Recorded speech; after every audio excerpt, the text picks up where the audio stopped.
या मालिकेच्या आजच्या भागात आपण पाहणार आहोत, दीपा खूप घाबरलेली असते आणि स्वतःशीच म्हणत असते की दीपे पटकन इथून बाहेर पड, जर तू या सगळ्यात सापडली ना तर तुला खरंच जेलमध्ये जावं लागेल.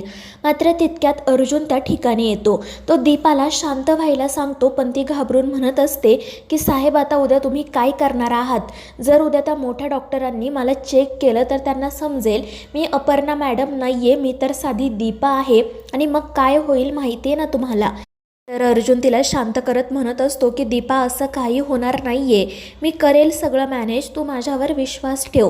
मात्र दीपा खूप घाबरलेली असते. ती म्हणत असते की साहेब, मी हे सगळं फक्त माझ्या चिल्यापिल्यांसाठी करते, पण जर मी या सगळ्यात अडकले आणि जेलमध्ये गेले तर त्यांच्याकडे कोण बघणार? मला खरंच जाऊ द्या इथून, मला हे काम नाही करायचं. मात्र अर्जुन तिला म्हणत असतो की अगं, मी सुद्धा हे सगळं मुद्दाम नाही करत आहे, मी हे सगळं माझ्या मुलासाठी करतोय, प्लीज एका बापाला समजून घे ना. मी माझ्या अप्पीला शोधायचा प्रयत्न करतोय, फक्त थोड्या दिवसांचा प्रश्न आहे. मात्र दीपा खूप जास्त घाबरलेली असते आणि ती या कामासाठी नकार देत असते. ती म्हणत असते की साहेब, तुमची बायको खरंच खूप मोठी बाई आहे, ती खूप चांगलं काम करते आणि मला ते सगळं नाही जमणार हो, मी एक अडाणी बाई आहे, मला हे सगळं नाही झेपणार. मात्र अर्जुन तिला म्हणत असतो की तुला मुळात अप्पीसारखं काही करायचं नाही आहे, तू फक्त घरात थांब, मी बाकी सगळं मॅनेज करेल, प्लीज मला समजून घे. मात्र दीपा नकारच देत असते आणि त्यामुळे नाईलाजाने अर्जुन म्हणतो की ठीक आहे, फक्त आजची रात्र तू इथे थांब, उद्या मी काहीतरी बघतो, जर काही मॅनेज नाही ना झालं तर मग तुला मी स्वतः तुझ्या घरी घेऊन जाईल, कारण माझ्यामुळे कोणाला त्रास झालेला मला नाही आवडणार. आणि ते ऐकून दीपा खुश होते. तर अर्जुनला पुढे काय करावं ते सुचत नाही. दुसरीकडे घरातील सगळेजण अपर्णाविषयी बोलत असतात. स्वप्नील म्हणत असतो की डॉक्टरांनी सांगितल्याप्रमाणे आपण सगळ्यांनी अपर्णाला काय हवं नको ते बघायला हवं, तिला आनंदात ठेवायला हवं. त्यावर दीपक, मोना हो म्हणतात, पण रुपाली म्हणते की हे सगळं खरं आहे, मात्र अपर्णा कोणाशी काही बोलतच नाही, ती सतत एकटी एकटी राहत असते, आपण स्वतःहून जरी तिच्याशी बोलायला गेलं ना तरी ती तुटकपणे बोलते. त्यावर मोना म्हणते की हो, हे अगदी खरं आहे, मलासुद्धा जाणवलं आहे, म्हणजे वंश दिवसभरात एकदासुद्धा किचनमध्ये येत नाही आणि याआधी हे असं सगळं कधी घडलं नाही ना. पण त्या दोघींचं बोलणं ऐकून दीपक चिडतो. तो म्हणत असतो की दीदी इतक्या मोठ्या अपघातातून परत आली आहे, हे तुम्हाला बघवत नाही का? तुम्ही तिच्याकडे लक्ष द्यायचं सोडून तिच्या चुका का काढताय, तिच्यात दोष का शोधताय? आणि त्यावेळी स्वप्नील त्याला शांत करत म्हणतो की दीपक, त्यांच्या बोलण्याचा अर्थ असा नाही आहे, मात्र जर आपल्याला अपर्णाला आनंदात ठेवायचं असेल, तिला लवकरात लवकर बरं करायचं असेल ना, तर आपण तिच्यासोबत बोलायला हवं आणि तिने देखील आपल्यासोबत वेळ घालवायला हवा. आणि त्यावर अमोल म्हणतो की हो, आपण सगळेजण मिळून मला बरं करूयात. आणि मग त्यानंतर तो त्याच्या लॉकेटबद्दल स्वप्नीलला विचारतो. तर स्वप्नील म्हणत असतो की मी आजच तुझं आणि तुझ्या माचं लॉकेट दुरुस्त करून आणतो. तर मोना म्हणते की कदाचित ते लॉकेट बघून वंशांना जुन्या काही गोष्टी आठवतील. आणि ते ऐकून मग दीपक, स्वप्नील लगेच लॉकेट दुरुस्त करण्यासाठी जातात.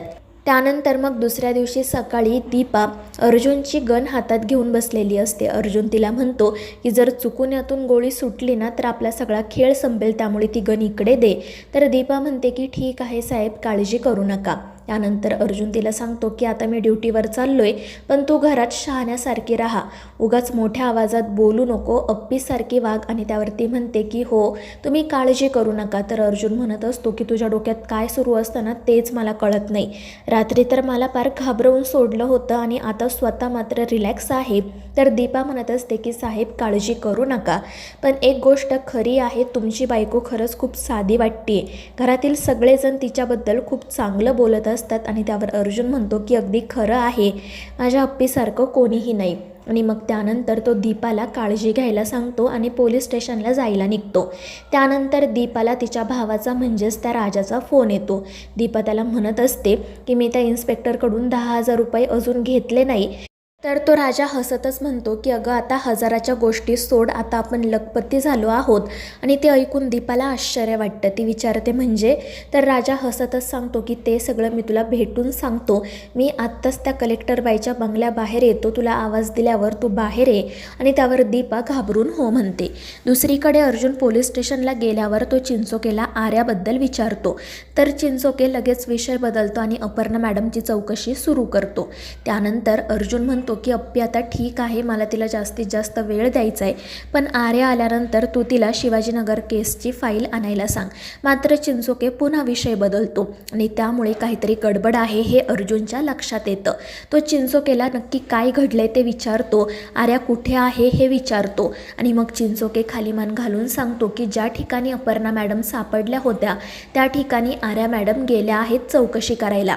आणि ते ऐकून अर्जुनच्या पायाखालची जमीन सरकते.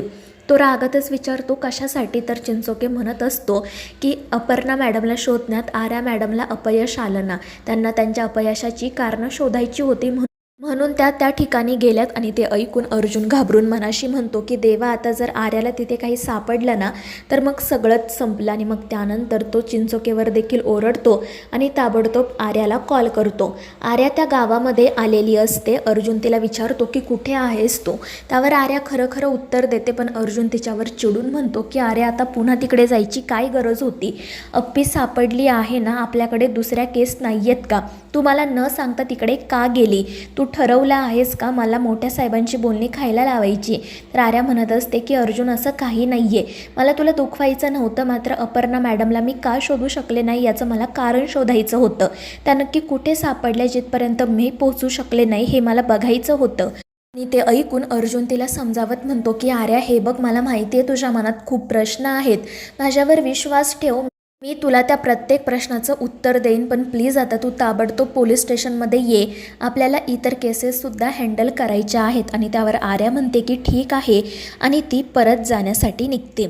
तर दुसरीकडे तो राजा बंगल्याच्या बाहेर येतो आणि दीपाला आवाज देतो. दीपा पटकन बाहेर जाण्यासाठी निघते, पण तितक्यात अमोल जेवणाचं ताट घेऊन त्या ठिकाणी येतो. तो दीपाला म्हणू लागतो की माँ, किती दिवस झाले आपण दोघांनी एकत्र जेवण केले नाही, प्लीज आता आपण एकत्र जेवण करूयात ना.